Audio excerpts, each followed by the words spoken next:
Welcome back to this week's episode of the South East Women's Footy GameFace Footy Show. Huge shout out to Bendigo Bank for once again bringing us yet another episode. This week on the show we have Murrumbina and Captain Lauren Luff joining us, and Sarah Mack joins me once again. And I was just telling Sarah that on the weekend when I went to do the coin toss, my opposing captain said, "You don't need to tell me who you are. You're Sarah. I watch your show every week." And I was quite disappointed that she didn't know my name. Of course she did. All right, so going straight into Division 1. Let's see how the results went down. So on the weekend, Cranbourne defeated Mornington 53-26. Mornington is a little bit injury-riddled at the moment, so they're struggling but still really pushing on hard. The Devils defeated Port Melbourne 36-6. Port came out and had actually a bit of a low-scoring game. Yeah, they played a great game. They played a really defensive game straight from the start, came out, put a few extra numbers in the back line and did their best to really keep us, to stop us from firing in the forward line, and really did their job that particular day. And then St Kilda had a win 79-7 over Bass Coast. And it's really interesting to see this round. Actually, there are a few VFL players having quite an influence. You had Courtney Jones, who is best on for Cranbourne, who played her first game from this, who's been playing at the Southern Saints a whole period of time, and so she was best on, having a really big impact. And then Taylor Tatson, who's been playing for the Casey Demons, who played her first game for Bass Coast, also coming in and having a really big impact. So it shows those VFL players can really come in and do some damage and still play some really good quality footy. And Seaford had the bye. So we'll look ahead to the upcoming week. We've got Port Melbourne versus the St Kilda Sharks. Sharks still rolling along really nicely there. I think they'll probably just take the win, but having said that, Port Melbourne are playing some really good footy. They're just getting better and better every week, and even from last year to this year has had a huge improvement. By the end of the season, they're going to be absolutely firing, and already excited to see what they're going to bring next year. Cranbourne versus Bass Coast. Cranbourne, I think, will take that one. Still a massive shout out to the girls down at Bass Coast. They're doing an awesome job there. They're struggling a little bit, but they're really, really putting it out on the field. And then I think what's going to be the game of the round. Yeah, I reckon too. I might have to get along and watch this one. I think Devils versus Seaford. So 1v2. Both teams have only lost one game. So yeah, I think it's going to be a real cracker. Really excited to play some footy this week. So it's going to be good. Awesome. All right. So, the goal kickers, having a look at the Division 1 goal kickers. Georgia Harris from St Kilda is still just snagging a few sausage rolls there with 16 goals. Shelley Beggs from the Devils doing it for the mums out there with 11. And also subs. Megan Supple on 10 goals for the Devils. All right. So guys, make sure that you have downloaded the GameFace Footy app already, because I guarantee that you probably will see your own face on there. It's got the fixtures, scores, ladders, news and goal kickers, so please make sure you have downloaded that. We had a few milestones on the weekend. We did. Oh, on the weekend, and also from the previous week before. If we haven't got to your milestones when you post them on our Facebook page, we'll get to them eventually. But we need to celebrate. We need to celebrate these. So I brought my blower. Here we go. Let's celebrate some milestones. So we have Megan Whiteman, who celebrated 50 games last week for Mornington. There we go. There we go. One celebration. We have Cal Mitchell from Seaford, who also celebrated 50 games on the weekend. Yeah, Cal Mitchell, yep. Celebration, yep. And Aish Yusuf. That's it. Yeah, you got that, Aish. From the Devils, 50 games. Yeah, job, Aish. We go. Oh, fantastic. Yeah, we're getting, everyone's going, please do not blow these bad boys into the microphones. Apologies for that over the top. There you might just see some photos pop up there. All right, let's take a look at Division 2, the round 7 results. So we had Seaford, who defeated EDS by 8 points on a Friday night match. It would have been pretty chilly. It was actually the shortest day of the year on Friday. So it's definitely the coldest night to be playing.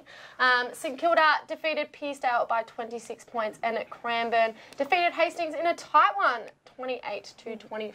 That's right. Interesting. Tyab came out and defeated the Devils on the coldest day in June. Ooh. It was bloody cold. I'll tell you what. 1985. Yeah. That's decent. I'll tell you what, I'm still recovering now. I've just got the feeling in my hands from the weekend. But they played a really great game there, so defeated the Devils. And then Murrumbina came away against Beaconsfield. Yeah. Well, do you want to tell us about the weekend's game?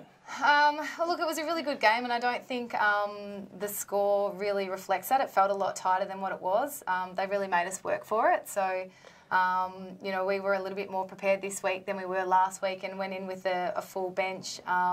And I think just coming off a loss from the previous week, we just had a little bit more drive, which got us over the line. Yeah. Yeah. We've got a couple of action shots. You're a superstar. We've got some action shots here of you. Absolutely just okay, maybe not that one, but what else? Okay, maybe not that one. What about the next one? Okay, maybe what's going on here? To be honest, I'm glad this is all you've got because there are a lot more worse than those, but don't mind putting the hands up looking for the free kick. Don't usually get them, but you know, I still think it's worth a try. I think those photos from last year, surely. Look, it's yeah. And we move on. I've got nothing. That's all right. Yeah. We're touching on the fact that you've had such a long winning streak, and it's still a very impressive record that you guys have. Dropping a game, do you necessarily see that? You know, is that a good thing for you guys? Look, it's not a good thing. We'd like to win, but you know, I think it's come at the right time for us. We came into this league wanting to be challenged, and we have been. So we came in expecting to lose some games. So I think it's happened at the right time. You know, we don't want to kind of get all the way through the season and get to finals, and then you know, get to a game that we can't win.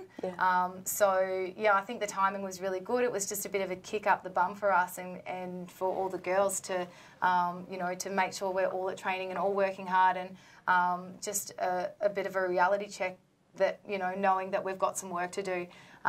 It really just showed, that game just showed some of our weaknesses, and you know, we've got some clear goals of where to improve now. Yep. Yeah. Excellent. Yeah. So you did touch on that. Obviously we know you guys are new into the competition. How have you transitioned? Have you found the transition? Do you think the competition's different? How do you think it's different? Yeah, it's been really good. I mean, the competition is a lot better. So already us as a team have improved so much. You know, we have come a long way even since the start of the season. Even just with our basic skills, because, you know, in this competition we can't get away with, you know, dropping marks all over the place and not kicking to targets. So it's definitely made us realise what we need to work on, and we're doing that. And yeah, we hope to continue improving over the rest of the season. Yeah, absolutely. You've got a really impressive list, and you had a lot of girls who played in the interleague game as well, represented. Is there anyone that you would think kind of for future, for, you know, VFL and things like that we should be keeping an eye on, or players we should be looking out for? Yeah, obviously Danny Wern, who you know was in the interleague team, Alice Kavess, who was in the Southern interleague team, you know, her, Jess Howroyd, Beck Nicklason. There's so many girls that, you know, with the right training could get to that level. Shanae Carter as well. So there's so many girls there that, if given the opportunity, could definitely make it into the VFL and potentially AFL level as well. So, you know, a lot of these girls, it's their third year playing footy. Some, it's their second. So, you know, there's a lot of opportunity there, and I think, just with the right opportunities, they'll get there for sure. Yeah. Is that something that you're aiming for? No?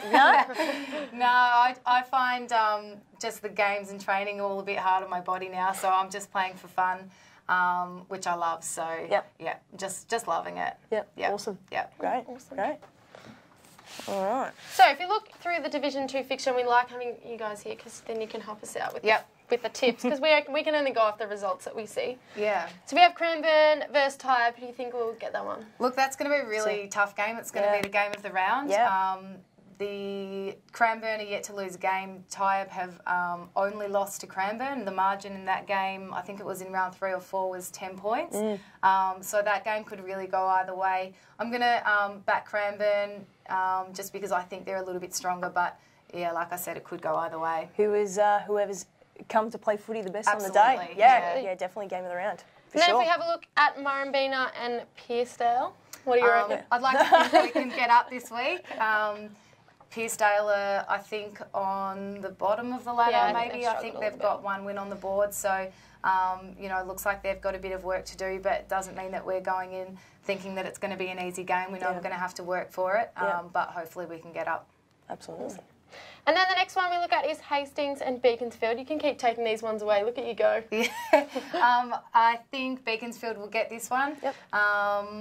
I think it will be a tough game. Was it Hastings that got close to Cranbourne? Yeah, they got That's what really said. close. Yeah, it was like that's 4 or 5 points. Yep. So that will make that game quite interesting. And also, you know, maybe that means Tive will get up over Cranbourne this week. I don't know. But, yeah, look, I think Beaconsfield will take that one. Then Edith Vale, Aspendale versus St Kilda Sharks. That, I think, will be a really close game. Yeah, I think that'll be really tight. Could go either way. Thoughts? Yep. Yeah? So, Yeah. Yep. Yeah, those two. And Eastern Devils versus Seaford. Again, a really tight one. I think Seaford might get up on that one. Get off the panel. Yeah, like that one could go either way as well. It's a lot of Just close on games that, this week. Mac, is that going to be, they'll play before you guys? Yeah, it'll be a double header that awesome. That's weekend. awesome. So yeah, it should Good be to good. see that. Oh, that game could always go either way. Those teams can really sometimes be reflected and decided by sometimes what's happening at the top end when you've got a Div 1 team that can filter down and that can really, you know, sometimes tip the scale sometimes. Yeah, definitely. Awesome. Yeah. If we have a look at the Division 2 leading goal kickers, Ainsley Murr from Murrumbina, Sheridan Holland from Cranbourne and Katie Dean from Tyab leading the goal kickers in Division 2. Absolutely. All right. You bruise, you lose. Ba-da-ba. Bring in my own sound effects. Hey, at least we've got this now. I can just start blowing that, but they probably won't enjoy it. We love it. No, okay. They're nodding their heads. They're shaking their heads. Don't blow that thing again. All right. So, do you come away with many cracking bruises from football? Yeah. Look, I bruise quite easily, so I've always got some good ones to show. Horrible, you know, when you've got to go out and put a dress on, but. I remember I went to my sister's hens night a few weeks ago and had a dress to wear, and everyone all night was just like, "Oh my God, what's wrong with your leg?" Footy. It's normal. It's fine. It's a nice conversation piece. That's what it is. Exactly right. Yeah. All right. So here are a couple of the bruises that have been sent in. Send them in. We love to see it. Show off those bad boys. So we've got Monkey from the Devils with a heel there. That is, well, she's off that one for a couple of weeks. I can confirm. But hey, great bruise. That's what we're talking about. Ooh. There we go. That's from one of your mobs, isn't it? Yeah, Frankston Bombers, Cody Bradshaw, who's still, that was 2 weeks ago, that bruise on the ice, she's still sporting it. Wow. Yeah. How did that one happen? It's lasting a while. I think she might have copped the Falcon. Falcon. Yep. Here it comes. All right, Carly Tarrant, Taz down there once again. Also the Devils. Also another one who's going to be off that leg for a little while. That's no good down at the ankle. Great bruise though. Hey Taz, great bruise. Cool. Wow. And Catherine Sayer from Hastings. That's just a great one. I love the addition of the child in there. Just clapping those thumbs together. But it's like fun. Oh yeah, but that's a bit of a seasoned bruise as well. Like that's just like that feels like a couple of days later that it's still just solid and really rocking. Thanks for sending it in. So guys, if you are not already on the Southeast Women's Footy Show page, make sure you get on it so you can figure out the difference between Sophie and Mac for the next game, whoever I'm versing the next game. I actually posted on there later this afternoon a picture of last night, the Frankston Bombers. We had a dress-up night at training because we've hit the halfway point of the season, and we thought we were lacking a bit of spirit, so we wanted to keep the spirit alive. So even if you just post things like that in the comments, we'd absolutely love to see it. You might be able to check out that photo. Yeah, any dress-ups. Yeah, halfway through the season. Do you guys have any like mid-year kind of functions or anything? Oh. I believe you love to have a good time on the... Is that right? Yeah, that's what I heard. Who told you that? Yeah, we love a good function at Bina. We've got our big mid-year function coming up. It's a Mexican night. Oh, yes. So there'll be some good dress-ups and some nachos and all kinds of things. So we're really looking forward to that. Great. Yeah, we got our mid-season ball, which is my favourite event of the year. Yeah? Last year we played at 4 p.m. the day of the ball, so it was a bit of yeah, okay. a few fake team disasters that day, yeah. Well, guys, if you take a look into the Division 3 Round 8 results, we have Warragul, who defeated Cerberus Crib Point in a little bit of a surprise. It was probably 19 points. I probably thought it was going to be a little bit of a closer game, and Cerberus might even have got over the line. So it's really good to see after Warragul coming to Division 3 that, they've got another win. That's really awesome to see. Coringal defeated Officer pretty comfortably, which was awesome to see. And Red Hill defeated Mornington. We talked about that last week. We were really interested to see after we had Molly in how they were going to go. And I know Mornington probably struggling for numbers at the moment just due to some injuries.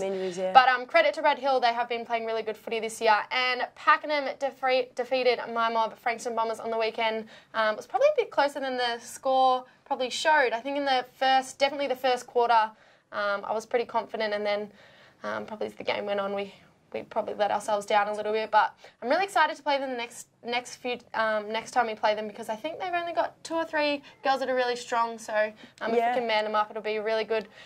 Shout out to Lauren Hodgenacki from Pakenham, who on the weekend, I think someone told me she plays rugby. She's come from rugby, maybe? I don't know if she's come from, because she used to play at the Devils. Oh, okay. And big, strong, solid body. Just breaks through. It was incredible. Yeah. But she's been in the best pretty much, I think, every single week. Yeah. So she's in some good form. So that's awesome. So if we look in at the Round 8 fixture, we have Coringal versus Mornington. Obviously, Coringal are on a little bit of a streak at the moment, and Mornington are struggling for numbers, so I'm going to tip Coringal, get the job done there. And Officer versing Pakenham. I'm going to say Pakenham will get the job done there. And Cerberus Crib Point versus Frankston Bombers on a Saturday night game, which is interesting. There you go. Unfortunately, still not playing, but yeah, mate. I do think our girls will get the job done. I'm getting my wisdom teeth out soon, so day after wisdom teeth probably shouldn't be playing. Hey. But Warragul Red Hill, which I think will be the game of the round, because Warragul seem to have hit some form, and Red Hill have also improved dramatically. So I think Warragul at home, don't know. I'm going to tip. I think it'll be a close game, but I think Red Hill will just get over. There you go, Red Hill making the call. Yeah, putting the foot down. And if we look at the Division 3 leading goal kickers, we have Rosalie Davis, who's kicked 12 goals from Pakenham, Fate, Anna Tom from Crib Point, and Satan from Pakenham. All right, it's time to throw your teammates under the bus. We'll throw you under the bus. We are going to bang a couple. We're just going to bang a couple of questions at you, and just come back with us. Some of them make complete sense. Some of them make absolutely no sense. Right. But just let's just roll with it. I like these questions. Yeah, they're great. All right. So, who always needs to go for a nervous wee before having to run out on the ground? Emma Morrison. Emma Morrison. Yeah, absolutely. Bang, straight under. You're under the back wheel already. That was Emma. an easy one. There you go. Emma Which Morrison. player is likely to be last standing at Mad Monday? Oh, I'm going to go with Vanessa Tyra. Absolute party animal. Yeah? Don't know how she does it. Oh, gosh. It's impressive. Lots of Barocca. All right. Which player would have the most? Who would have a serious attempt at trying to nick that Premiership Cup that you guys won last year? Look, I think I took that home, to be honest. Did you? Yeah. It's under the bed. I don't even know what I did with it. I drank heaps of beer out of it, and I took that. I don't know where it is now, though. I hope I still don't have it. I've got no idea. Let's be honest. There's nothing else to really do with the Premiership Cup other than drink beer out of it. Exactly right. Otherwise, it just sits there. Yeah. Yeah. Well, this one you might be able to say yourself 2 times in a row. I'm not sure. But who is most likely to bring the wrong coloured shorts to a game? Oh, who have you been talking to? That was one time. Hey, that's all we need. That's all we need. Last Saturday just gone. I did it. The Saturday just gone. I was like, I always pack 2 pairs of shorts just in case somebody brings the wrong colour. Yep. And on Saturday we went out to Beaconsfield and I took 2 pairs of maroon shorts, which were absolutely useless to anyone. So, yep. They sort you out though. They get you the. Well, I'm yet to make my name on the fine list, so I think I'll be getting a couple this week. Yep. All right. Just noted. I think she will. Yeah. Yep. All right. Who's most likely to skip training because it's too wet, or come up with a creative reason as to why? I probably Shanae. She's always got a really good excuse, but I think the real excuse might be it's a bit cold. Yeah. But you know, you never know. Maybe it's a legit excuse. Yeah. Cup of concrete. That one. Now, Lauren Luff sounds like a bit of a superhero name, doesn't it? So if you could have a superpower, what would it be? Oh, that's a good one. Maybe to fly. It's really boring, isn't it? No, I mean, you can But go it's anywhere. like legit. Yeah, I think I would love to fly. It would be helpful in footy as well, Yeah, don't you reckon? absolutely. That'd be good, wouldn't it? Cracking marks Yeah. every weekend. Yeah, I'd have to go with that for sure. All right, who is most likely to be caught swiping on Tinder at the end of training? Love these. God, I don't even know.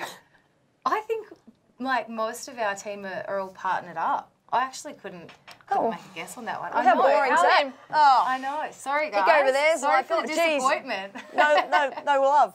All right, and a final one. Who's a better player, you or Alice Kavess? Oh, Alice, hands down. There's no doubt about it. She's such a strong player, and she's always in the right spot.